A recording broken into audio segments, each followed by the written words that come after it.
Was the sanction against Lewis Hamilton at the 2025 Mexican Grand Prix really fair? Or are we facing a new scandal of inconsistencies in Formula One that could change the course of the season? Stay, because this is not what it seems.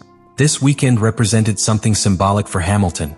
It was the real possibility of ending a streak of 20 races without reaching the podium, even surpassing Didier Pironi's negative record in the 1980s.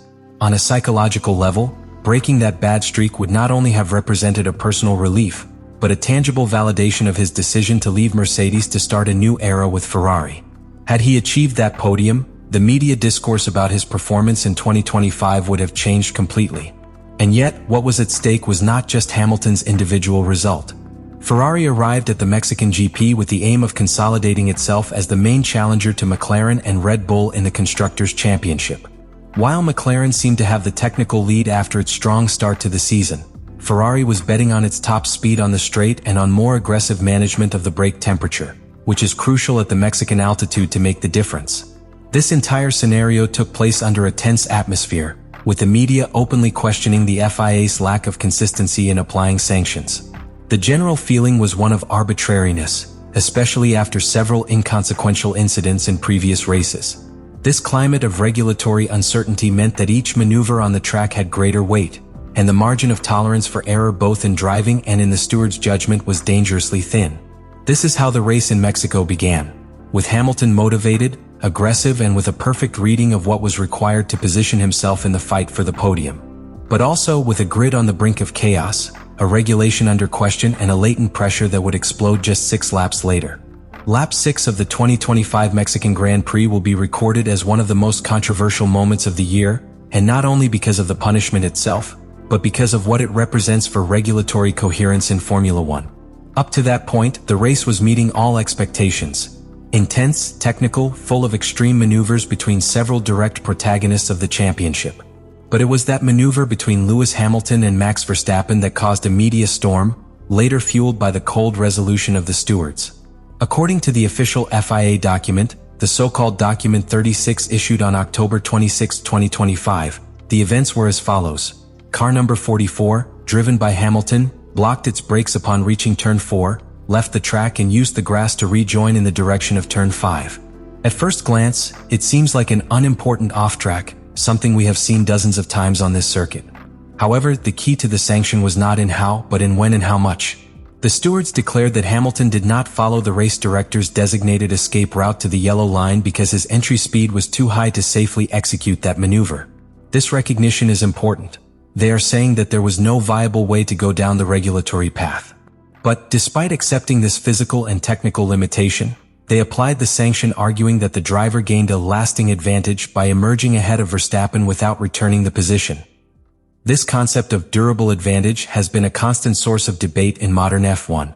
There is no exact numerical or temporal definition to determine when an advantage is considered durable, leaving room for subjective interpretation.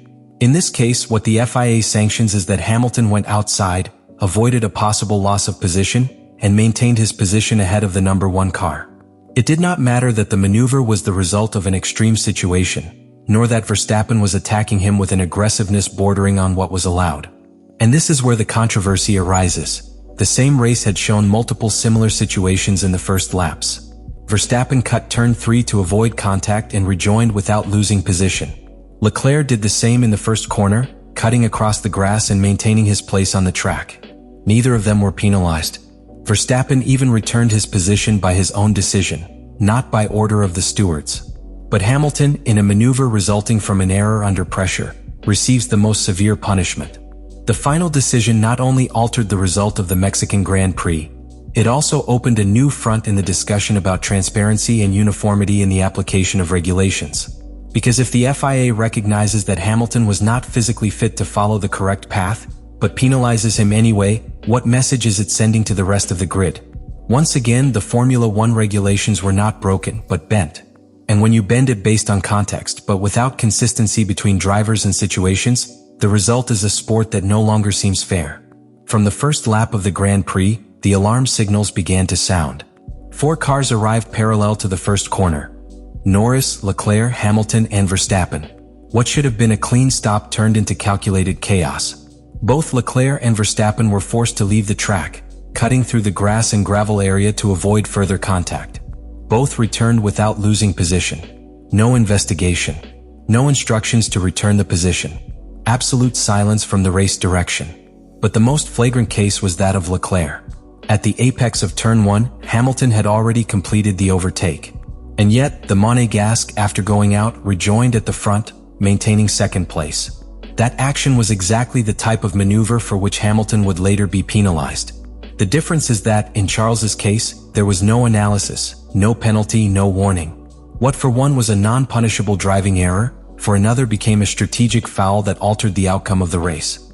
This immediate contrast was noted not only by the media and fans, but also by the drivers themselves. George Russell, aboard his Mercedes, was visibly upset on the radio after observing how Verstappen also skipped the track in the third corner. Russell asked for a clear sanction. The answer was that no action was necessary.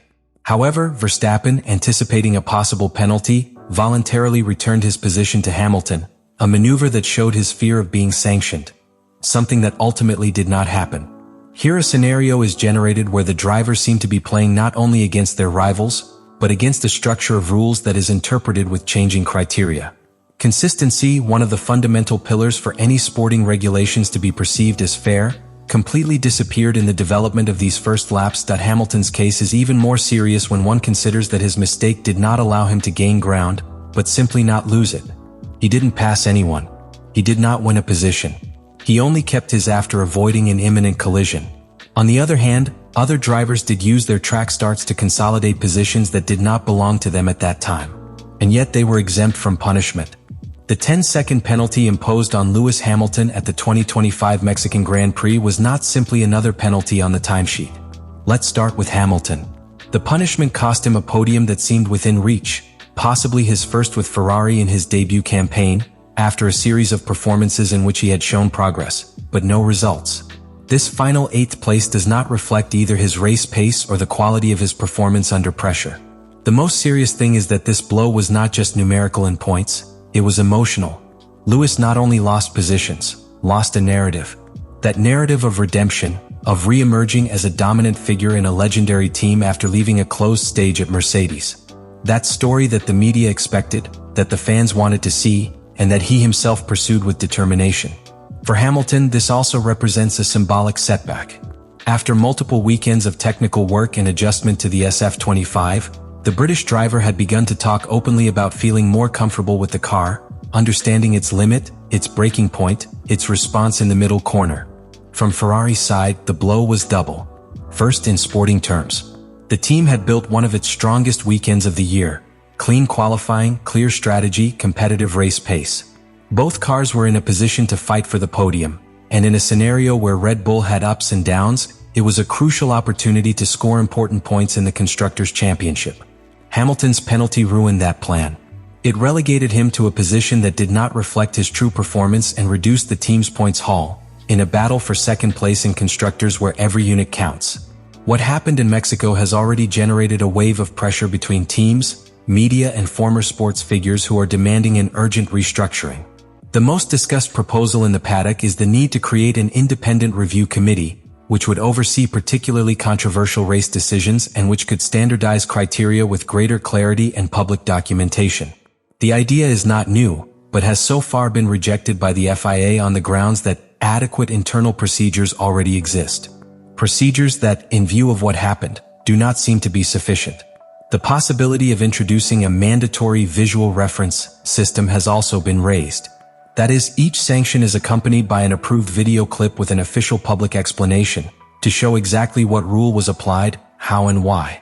This type of transparency, which already exists in other sports such as football with VAR, could help not only teams, but also millions of fans around the world to understand decisions and accept their consequences. Should the FIA review its sanctions system and offer more detailed explanations to the public? Or is the regulation already clear enough, but poorly applied?